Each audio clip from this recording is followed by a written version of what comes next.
All right, greetings class. Welcome back to CE187 Menu Design and Management.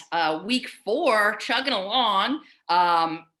Keep pushing, keep the pedal to the metal. These are the last 3 weeks. If you're just joining us, we were discussing these last 3 weeks, whether you're in CU22 as well with me or not. We're running into the winter break.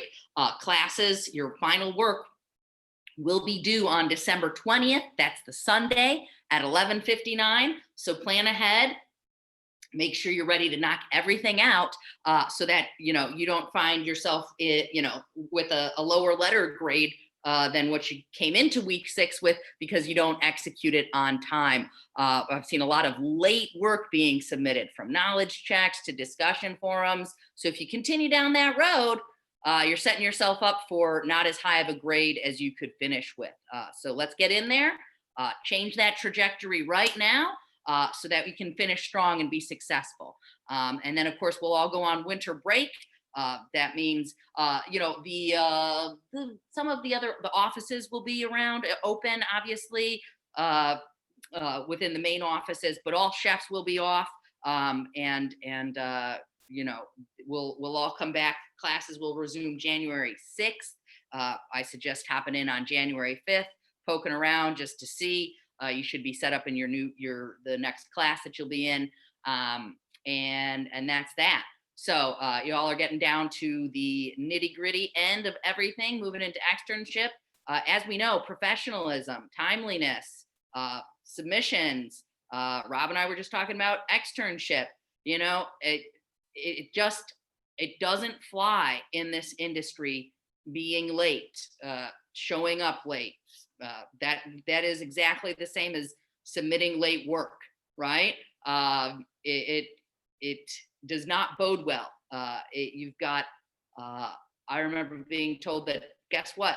You've got 10 other people waiting right behind you to hop in and fill your shoes. So you don't want somebody to take that position from you. Stay professional, stay on time. If your mise en place, setup isn't ready to go, chef's not going to be happy. All right. So let's tighten up this ship so we're ready to sail into 2021 and hope that 2021 brings us some sunny days, some positive news, a bounce back of the restaurant industry, which it already is happening. But we do know that things have changed. But the great thing is that there's a huge demand with delivery service right now. So it's not like, externships options aren't available. They are. Restaurants are still thriving. Some have definitely gone under, but tons are still doing a bang up business. So let's focus, finish strong, and let us hop into week 4. And before we get into that, week 4, I just want to say, let's start. I saw some good work on those discussion forums from week 3. And we were talking about, everything from, since the get-go, we've been talking about pricing, menu selection, menu items. But what's important here right now is actually pricing out your menu. How do you get to a menu price? That's the question. How do you want, you've got a dish. How do you price that out? Where do we start? Well, of course, we got to start thinking about the cost of the ingredients, right? Now, what about the cost of oil to fry something in? What about the cost of salt or pepper or flour? Maybe we're just using a pinch of it. Does that mean that we don't account for that because it's so small? Certainly not, right? Because that pinch of salt, that pinch of flour, every week that adds up. Every dish that adds up. And that will take a huge impact out of your, a huge hit out of your food cost. Okay? So, obviously, where do we get that from? Standardization, right? Standard procedures for making every dish. Now, what if you don't have a standardized recipe for your staff? What could happen? Sarah.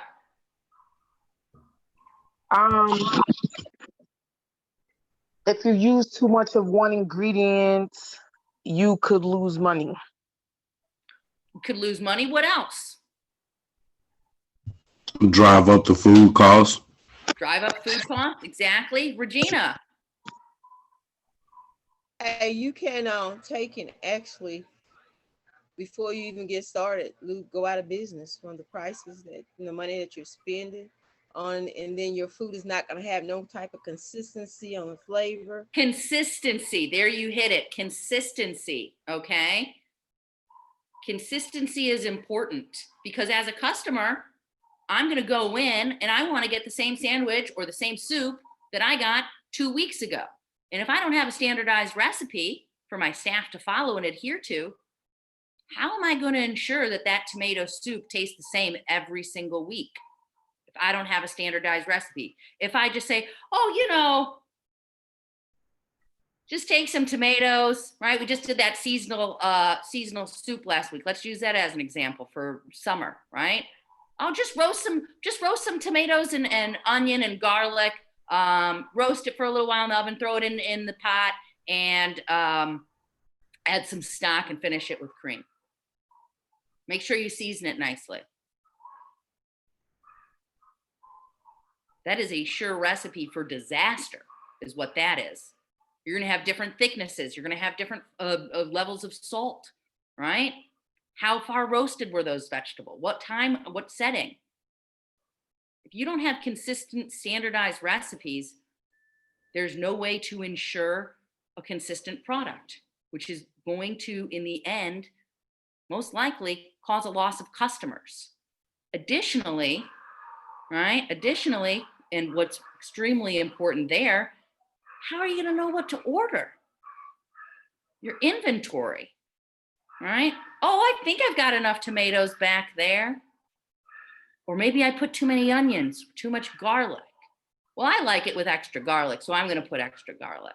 Or what if I've been the only one that's been trained to know how to make this soup, and I actually decide, you know what? I'm moving. I'm done. It's time for me to move. What's going to happen when the chef needs to hire somebody to replace me? I've been working there for 5 years. I know how to make everything because the chef taught me. He taught me. And so I just followed what he did. And so there's been no problems with that. And now I quit. Now what happens? Somebody has to replace me. Training. Guess what?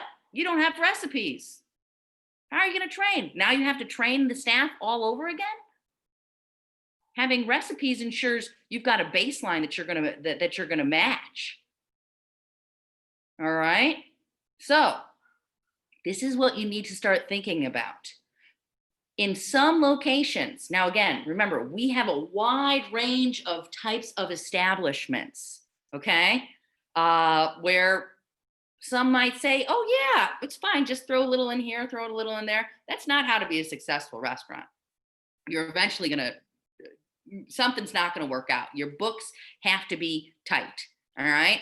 But you'll also walk into restaurants where literally, because the quantity, the sheer numbers, covers that you're doing, and no matter, and multiple locations, you need to make sure that 3.5 ounces of roasted corn is going into your grilled vegetable salad. So in order to ensure that, right, there are some restaurants that have little baggies. They're called portion control bags, okay? And somebody back in prep is grilling all that food, and then they're gonna start portioning everything out, weighing everything, portioning everything. You get presented with your stash of pre-portioned ingredients for making salads.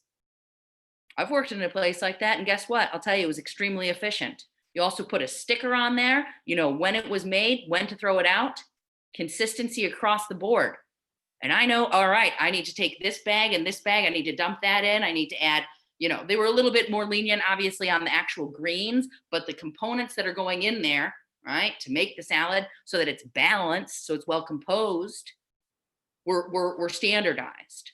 All right. Without this, you're just gonna you run into too many issues. Okay. So standardized recipes, really important. Then pricing those recipes, making sure that you have the correct costs. Okay. You also have to look at that analytically in the sense of, well, okay, we've been talking about seasonality, right? A lot. Well, what's the cost differences between tomatoes in the summer versus the winter? I have to know to balance that out for a year average. I don't want to go with just the lowest price point that I see throughout a year. Commodities and food products are constantly changing. It might just be, cents, but those cents add up. Okay, standardization has such a ripple effect. Okay, it's really important. I saw some comments coming up in the chat. Talking about, staff that following. Yeah, I mean, if you can't get staff to follow standardized recipes, that's a time to either give that staff a few more chances, and then you got to let them go, right? If your staff isn't following recipes, that's an issue. All right, Sarah, I see your hand up. What's up? I had a question about coming to the measurement of using products when you're doing your menu planning, because I have a big issue, like, to break it down and price everything out. I'm good, but like how much of chicken I'm supposed to use, how much salt am I supposed to use, like how am I getting to this number? Am I playing around with it to figure the measurements out and balance it away, balance the food and figure out the measurement during that process? If you understand what I'm trying to say. Can you rephrase this? I'm not totally clear. You don't know how to get to figuring out what the quantity is in each portion, or what? Yes, the quantity in each portion that I'm using in an item on my menu. To write the menu is, I got that. To Okay, price, so writing a menu is one thing. Writing a recipe is not the yes, same as writing a menu. yes, that's what I mean. I apologize. That's okay. So you need help with how to write a recipe. Yes, because Trying to I get. need to understand the portions and how much salt like how to get to the measurement. Like, am I supposed to use a teaspoon of salt, a half teaspoon of salt? Like, that's what I'm trying to figure out. Okay. Well, so this is if you are talking about creating a new dish, right, where you don't have any base to go off of, is that what you're saying? You're just cooking and you're like, okay, this worked out well. Yes, that's what I'm saying, because that's how I cook, like 75% of the time. Right. I don't So have measurements. you'll start to find out that that is not an efficient way of cooking. It's not, because it doesn't help when I'm pricing out menus. Exactly. It doesn't work. That's again, you bring up a great point. Successful restaurant, it does not work like that. Okay. If you're talking about recipe pricing and recipe development, right? What you would generally do is it depends upon the scale, meaning the scale, the size of an establishment that you're running, but in the scale of your actual full recipe. But most likely what you're going to be doing is you need to measure that, like actually measure what you're putting in. So you've got two options. You can do a reverse measurement, right? Which is, say you start off with, you just get what you think you're going to use. Okay. So let's just go to this. We've been talking about tomato soup. Let's just go with this. Okay. You're going to make a tomato soup and you think you're going to use 2 onions and 20 tomatoes. Okay. Maybe you start prepping and chopping, and you're going to weigh all of that first. Okay, that's what you want to do. Weight is a more precise way to make recipes than one medium onion. Okay, you can definitely do that, but if you want it to be extremely specific, you want to do weight. All right, so you would then, you'd prep everything, you'd get your mise en place, you'd weigh everything, and then what you do is if you were grabbing, like if you're just cooking, you need to actually have a notebook and a piece of paper, and you need to weigh everything on a scale, and then throw that in the pot. All right, that's one way of doing it. Another way of doing it is having a base recipe that you're going off of, meaning you look up and you see, okay, I found this recipe, I made it once, I changed a few things, I liked it. Okay, now I have this base. And now you make those adjustments. Okay, did I actually use 1 tablespoon of salt, or did I notice that it needed 2 tablespoons of salt? It was way under seasoned, and it needed actually a teaspoon of sugar. All right, and you would take that base recipe and modify it as you're making adjustments. Another way of doing it is, it's really just about documentation. You have to weigh everything if you want precision. And then you would take your yield, right? What you got out of it, right? Maybe you made 2 quarts of soup, okay? What is your portion size? Your portion size is 4 ounces. So 4 ounces into those 2 quarts, how many portions did you get? Then you've got your price per portion.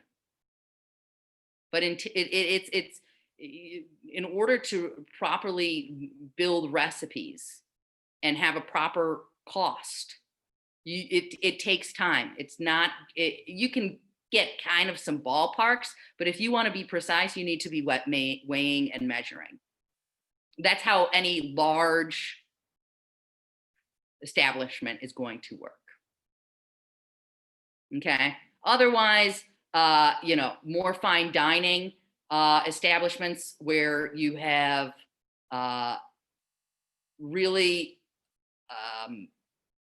trained, highly skilled staff, you might measure things in what would be called crab containers. All right. So that's like 9 pan? what's that? 9 pan? No, it's smaller than that. Excuse me, it's larger than that. But you would have different measurements that would work, okay? Or maybe it's, hey, we always get this same size and grade of onions coming in, and I know that I need to slice 50 pounds of onions in order to make my soup. Okay, but then that's coming in where you have a consistent size of your onion coming in, and that's coming in every week, and you know exactly what you have to prep out. Okay, so yeah, sometimes you can do it. You can do volume measurements, but volume is, again, we know volume is not always consistent. It really depends upon how consistent and how accurate you are trying to be, and it depends upon the type of establishment. Volume versus weight, completely different readings, right? You also have to think, how trained is your staff? Right? Am I packing that down? Am I shoving those onions into a quart container to get that measurement? Right? So there are variables. You can definitely do some measurements by volume.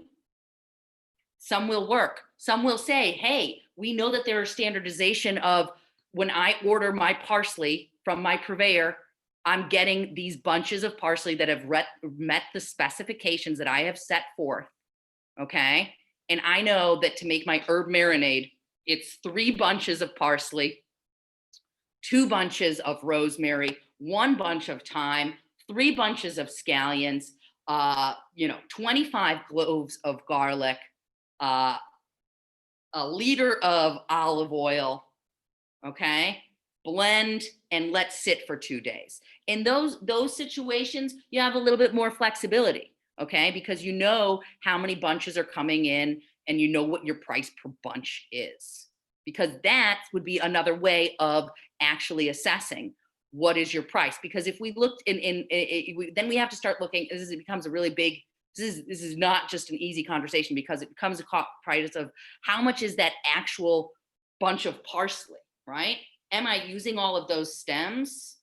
What am I trimming off, right? If I use one tomato, when I'm prepping it, am I using the top and bottom? Can I use that elsewhere? How many slices do I get in a tomato? If I get 5 good slices, right, not including those ends, well, then my cost of one tomato, and I put 1 slice of tomato on each, you got to divide that by 5 and not incorporate those end pieces, even if you're using them somewhere else. You run too much of a risk if you're too lenient, right, and not tight enough on your food costs. You're gonna run into some problems. Chef, I have a wing special, and I totally understand that. I priced it out, and it's $108 for a case. I did the math there. I got down to 28 cents per wing, give or Okay. take a cent. So I'm giving 6 wings in the small special, 10 blah blah blah whoop de whoop. So I got it priced out 10 wings for $10, 20 wings for $20. And I'm not even adding the cost of sauce, just to try to keep it under where I know I'm cheating my own self. Yeah. If you want to send me a message, send me a message so we can talk about that. But you got to start being exact on your food costs. Wings are not cheap. If you look, wings used to be extremely inexpensive. That's not the world we live in anymore. Wings have continue to increase in price. Wings just aren't cheap. Yes. Yeah, they're not cheap. So you need to either, look around, see what the prices of wings are going for, and know that people are either going to be, people love wings. So they're either going to be willing to pay for it, or you know what?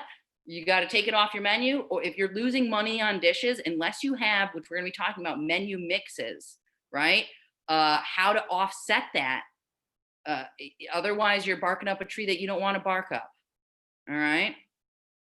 So, class, this is what it's all about. Cooking and owning or running a restaurant is not just about cooking. It is about standardization. It is about training. It is about having a proper menu.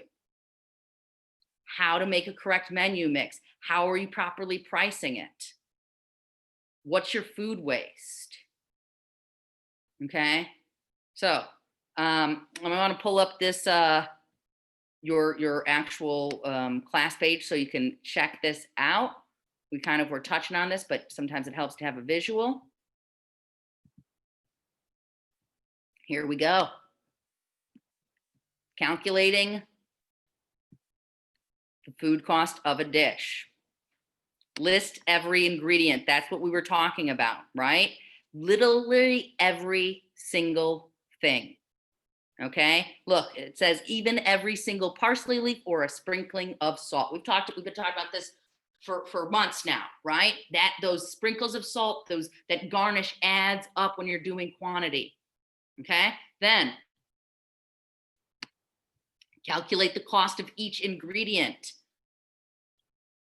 This tomato, they were lucky. They got 8 slices. I only got 5 out of mine. Okay, 8 slices out of 1 tomato, which costs 40 cents. 40 cents, which is the cost of the 1 tomato, divided by 8, right, equals 5 cents for that 1 slice of tomato. Then you have your list, right? You're making a grilled cheese sandwich with tomato and onion. You're making a turkey club. All of those ingredients go on. The bread, the mayonnaise, the salt, the pepper, the lettuce, the mustard, the turkey, the cheese, the pickle, the fries that are going with that. Guess what? Fries. What happens when we pull fries out of a fryer? Do we just serve them natural, or do we put seasoning on them? We put salt or seasoning, right?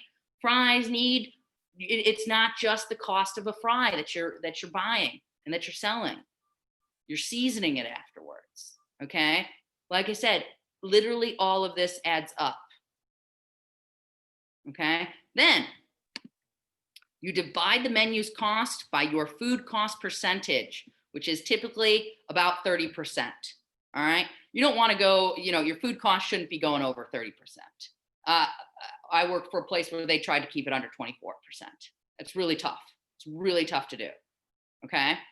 And that is the minimum front menu price you need to charge to make a profit.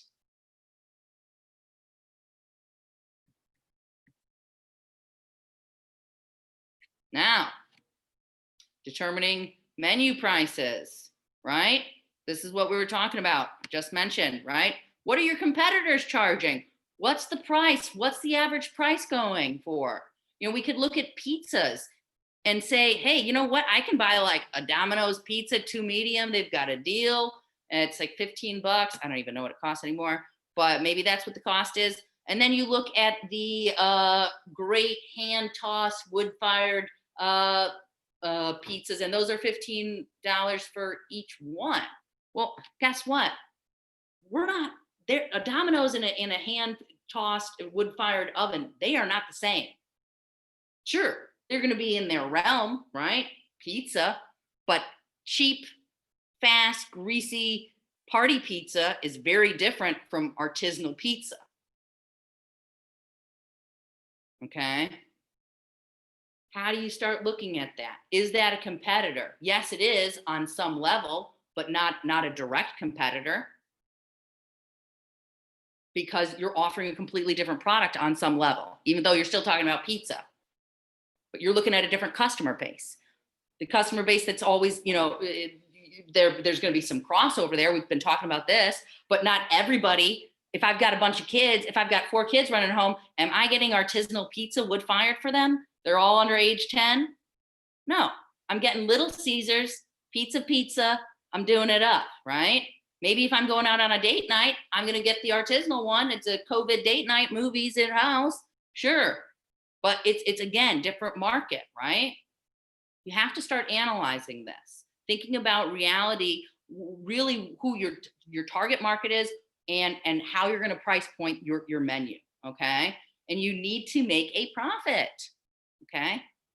If you don't make a profit, you're going to go out of business, and that's not the goal, right? The goal is to make a profit and stay in business and have fun and enjoy cooking. But price gouging, right? You need to be wise about that. What are you actually charging? Is it ridiculous? Is it reasonable? I'll tell you this much. I personally, I don't like going to breakfast places. Why do you think I don't like going to breakfast spots? Who can think of something? What is it? Let's first start with this. What's a typical, not a Denny's, not a like a quick breakfast spot, but an actual cafe, breakfast diner. What is your just standard like omelet with hash browns and then choice of toast or fruit salad? What's that going to run you about? 10 or 15. What's that, Rob? 14, $15. 10, 15. We've got somewhere 14, between. $15. We've got price ranges. I'll say $8.50 to 14. All right, depending upon where you are located, maybe 15, depending upon where you're located, what type of establishment that is. Right. So we're talking about a couple eggs. Eggs are cheap, right? Potatoes are cheap. I'm not going out to breakfast. It's a great way to make money, though. If you want to make money, open up a breakfast spot. You're making a killing on those menus. I personally, I don't want to pay that much for some eggs. I'll make my own eggs. But that's just me, right? Because I understand, I see what the prices are. And to me, I don't see a value in spending that much. I would much rather spend, a larger, increase on some delightful soup or tacos or something else, Asian food, rather than breakfast. But a lot of people don't know how to make breakfast well. And they love having somebody else cook them breakfast, right? So they're willing to shell that money out. They don't even blink or think twice at those costs. Great profit margin there at a breakfast spot? Think about it. Start thinking about your cost of ingredients, okay? What ingredients do you generally use in breakfast? Got a lot of pancakes coming out, waffles, right? Quick breads. Guess what those all involve? Flour, sugar, some eggs, milk, right? Fairly affordable and consistent prices. And you've got that base that then you can throw in your different seasonal fruits or spices to mix it up. Same goes for your omelet or your egg, right? Or your frittata. You've got your base of your eggs, and then you've got all of your different fillers. Okay. So it's a great way to know, have some control of your pricing. See a bunch of comments coming in the chat. Yeah, exactly. Brunch gets pricey too. Brunch is huge though. Brunch is probably one of the most popular in the past few years. Brunch has become just a huge hit. And guess what? They're making crazy money because your food costs are pretty low. The higher and more expensive your ingredients, smaller margin. Right? All right, let's get into the class page again. So, who remembers how do we find our menu price? Divide the cost by 3 or divide the cost by 0.3? 0.3. 0.3. Bingo. All right. Now, forecasting sales. This is a very interesting area to think about, okay? Now, when you first, what does that sound like? Forecast. When we see the weather forecast, we're projecting, right? That's a forecast. It looks like it's going to be like this, okay? So now, in your first year of business, in your first month, first week, you don't necessarily know what your sales, it's really difficult to forecast your sales. The longer you've been in business, the more data you compile, the better idea you have to judge, right? Know what your pars are. Hey, guess what? I know on Friday, Saturday, we crush it on our burgers. It's insane. We need to make sure that we've got a lot of ground beef patties prepped out for our weekend. And we know we taper down, but we also know that our pasta sales are a lot higher during the week, okay, compared to the weekend. So your prep list, right? Your looks. What about holidays? What's happening on holidays? Some holidays are going to be a huge hit, right? Valentine's Day, Mother's Day, Easter, big hitters. Not so big hitters, 4th of July, right? Christmas. Looking at your forecast, what do we have walking in the door? What are we prepared for? How else does that impact? How else might that impact your scheduling? Overtime. Yeah, you don't want to have overtime, right? So you want to make sure that you're staffing appropriately, that you have enough hands on deck, so to speak, that I have enough people working the line. So that when it gets busy on that Friday, Saturday, I'm covered. Now, what if it's slow? What if it's slow? You know what? We were planning for a bumping weekend, and guess what? Unexpected storm came in. We got nothing going on. Should I keep my staff working the whole time? My front of the house staff, my back of the house staff? Should I just keep the full house, everybody in? No, that's No, false. you got to start tapping people. Exactly. You have to start saying, hey, who wants to go home early tonight? All right. You're always going to have somebody who wants to go home early. And you're always going to have somebody that's like, I don't care. I already planned on coming to work and I need the money. Okay. You have to start to be thinking about these options. If you just keep your staff hanging out, doing nothing, you better put them to work. You better have them start clean. You better get something out of that, right? Having people stand around doesn't do anybody any good. Sometimes you have to think about your scheduling, staggering that. Who's coming in when? What price? Who's getting different hourly wages? How do you, modify for that as well? All right. Let's pull this class page back up. So forecasting, this is really about, as it said, total sales and sales volume, your covers, okay? But again, this is something that you're not going to necessarily have a ton of information when you walk in the door, right? And opening your business. But you start to get a better view of what sells. POS systems, point of sale systems now are fantastic. They will track, hey, we're selling the green Western omelet like crazy, So we know we need to make sure that we have a ton of the mise en place for that prepped out, because we don't want to run out of something that's a huge seller that we know we're cranking out. It's easy to execute and we're making good money on that. Okay. So now another thing to look at, your 30, 30, 30, 10. All right.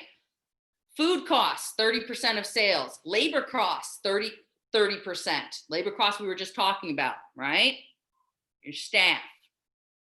Other costs, which would be operational, right? Remember, we've got all these other prices that are going on, these other costs like rent, insurance, electricity. 30%, and the remaining 10% should be your profit. I'll tell you this much right now, that would be ideal. If you can budget for that and make a 10% profit, that would be awesome. Most restaurants aren't making a 10% profit. All right. If you're lucky, that's great. All right. Managing your food costs. This is another big factor. We were talking about this. I saw some people were suggesting food waste, right? When we were talking about, hey, what's going on when we need standardization? Okay. Inventory. Here we go. First in, first out, right? A careless restaurant loses a lot of money in inventory control, right? I'm opening up a container. Oh, I didn't realize there was already one open. Oh, well, whatever. No, not oh, well, not whatever. Label, date, first in, first out, rotate. You need to be taking the oldest and get that out. Newest goes in the back. You're gonna start losing profit. It's literally your profit going there, all right? Food waste, food cost. It's just munching away at it, munching away at your profit, okay? You know that you're gonna be paying rent and you're gonna be paying insurance. You're paying rent and you're paying insurance, whether you people in the restaurant or not. That is a fixed cost that that's coming in.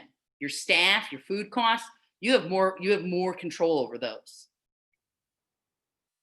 You don't have control over what you're paying already that for insurance and rent. That's set. Okay, so standardization, right? That's what we're really talking about. Does anybody have any questions over what we're talking about right now?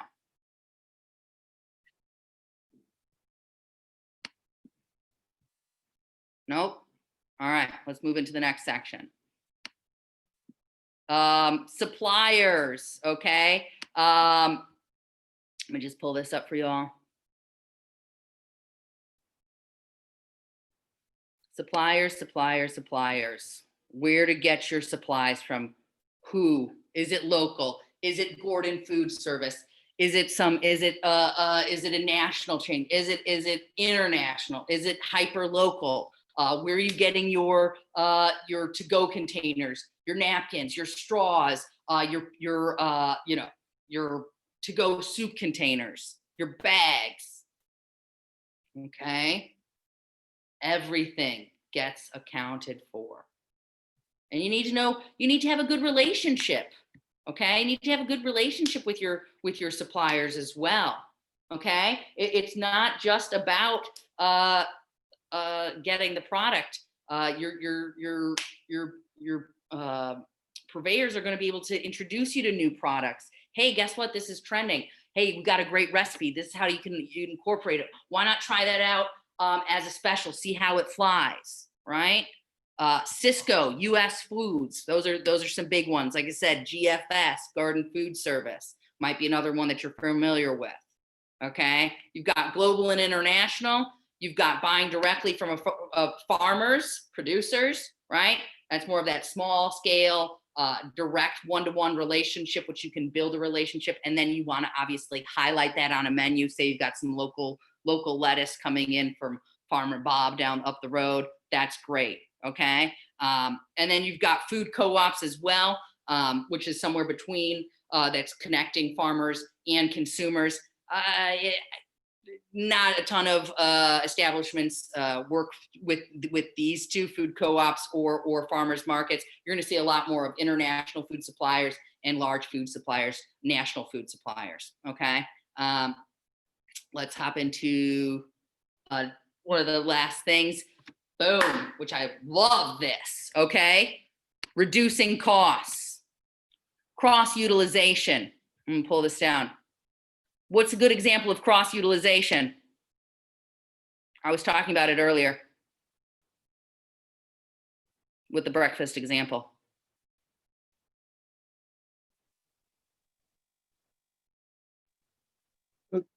Will cross utilization be having certain ingredients that you can use in multiple dishes?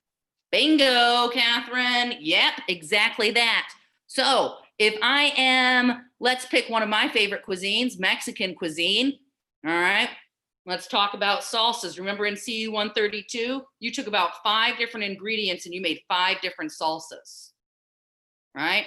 Onion, tomato, jalapeno, or your pepper, cilantro, garlic, right? Or avocado. You can make a wide range of different salsas that can go on a ton of different dishes with 5 ingredients. Pico, roasted, salsa fresca, what do you want, right? Let's say I'm opening up a sandwich joint, all right? I make killer sandwiches, I make killer soups, boom, I got it. I'm gonna have my breads, I'm gonna have 4 types of bread that I can offer. I'm gonna have my meats, my cheeses, but then I'm gonna have my toppings. My toppings are crossover, right?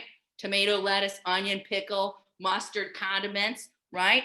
Fairly versatile. I can mix and match that. That mozzarella cheese that's going on my chicken parm can also be used on a hot panini that I'm doing as well, right?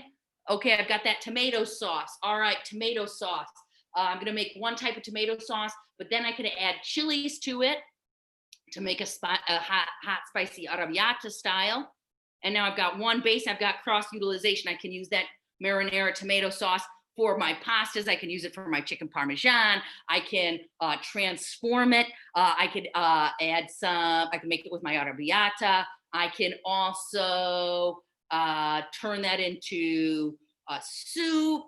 I can also maybe use that as a base for something else, right? What's my main source of protein? What proteins am I using? If I only am using, let's say I've got one dish, okay, that uses avocados and red cabbage, and nothing else is coming with avocados or red cabbage. That stuff is just waiting until I sell that one item. You have to start thinking about cross utilization.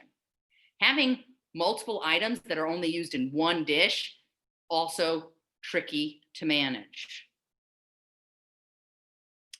Because if that dish isn't selling for whatever reason, now you've just got a bunch of that in inventory sitting around. Nowhere to go because it's not used anywhere else. So it's just sitting there. All right. Let's pull this up again. So cross utilization, it's what it's all about. Thinking outside of the box, right? Cross utilizing. This is what it is all about. Okay. If you don't have you also don't want to necessarily have the same literally just the same things on every single item. You do want to have some diversity, right? I'm not saying all should be the same, but you want to have some threads going through there that are used. Okay. Now, cross-utilizing equipment as well. All right. You got to think about when you roll into a restaurant, what pieces of equipment are going to be used. If a piece of equipment is only used for 1 or 2 items, it's going to sit unused for most of the day, right? Is there a need for that menu item to be on there then? Do you need Nope. that equipment? Got to reevaluate it, right? If I'm only frying, if I don't have, I'm not frying really much of anything, but I have some fried garnishes that I like to add on my dish. Do I need a fryer?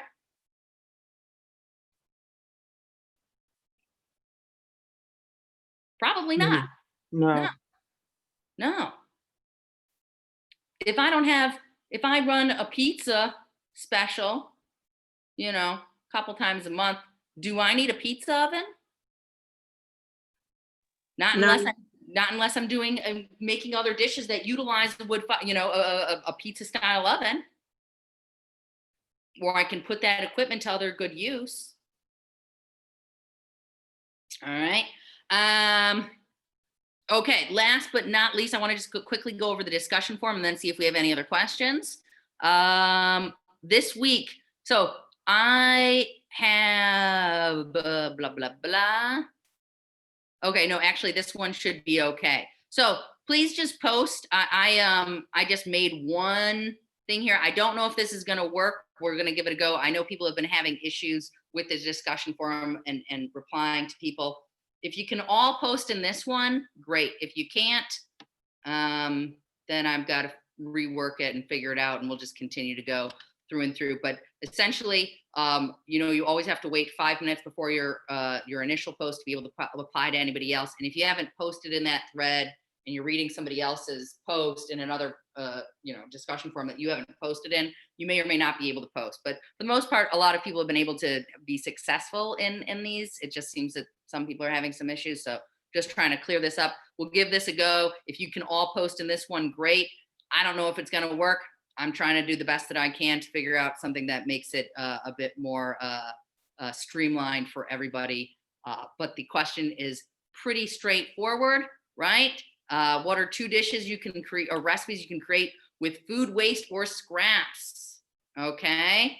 What dishes would produce this food waste and scraps is being made, and what additional ingredients would you need? All right. So make sure you thoroughly answer that. Excuse me, and reply, to your classmates, figure out what's going on. And I didn't have that shared, sorry. This is what I was referring to. Give it a go and see if you can post in this one. I don't know if you're gonna be able to. I was just trying to get everybody in here. If it doesn't allow you to, just do the normal in your groups, and maybe that's the best route. I just want to make sure that everybody's able to see everything. All right, class, does anybody have any questions? Just had one question. Yeah. Back on the price gouging. Yeah. If your customer's willing to pay whatever for some crazy, dish, is that gouging? If it's not a necessity,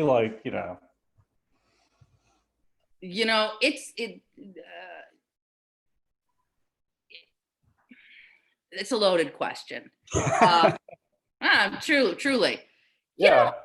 Okay, so we're gonna next week we're gonna get a bit more into menu mix, all right, which is where we're gonna talk about our stars, our dogs, our cows, our question marks, and that's about we've got one item that sells like crazy, and I'll go into this, but basically more next week. But it's not necessarily price gouging if your entire menu is not designed in such a way. Now, again, remember, you are not only paying for what's being presented on your plate. You could be paying for the ambience. You could be paying for the service, right? When we go into a fancy restaurant, we're not just paying for the food that's been placed on with a tweezer, right? It's not just that. It's the experience. Yeah. So, you know, if you've got a market that's willing to pay, that's the other thing. You look at tourist towns. We know that the prices for food is higher in tourist areas than maybe 2 miles out, right? It's the nature of the beast. I don't think it's, you know, it's. As long as, yeah, I mean, maybe tourism's different, but I guess as long as your customer doesn't feel like they're gouged, again, they can come in with, they don't care what the price is on the menu, they'll pay it. And You got it. Welcome to the world of restaurant business. Yeah. Good All food, right. making money. What's that, Rob? I said good food, making money. That's right. Exactly. All right. All right, class, if you've got questions about these topics, please do not hesitate to reach out. Like I said, this class is a class that I hope shakes you up a bit and you know, you start thinking, hey, guess what? It is not just cooking. There's a lot more to it. How to run an efficient business. All right. The more you know, the better you'll be. And let's wrap this up. Keep pushing. Week 4, plow on, and have a wonderful weekend. We're almost there again, like Rob said. And take care. Reach out. Knock out whatever anything is missing, and let me know if I can help. All right. Thanks, Jeff. Take care. Have a great night, everybody. Bye. Good night. Good night, Bye. Jeff.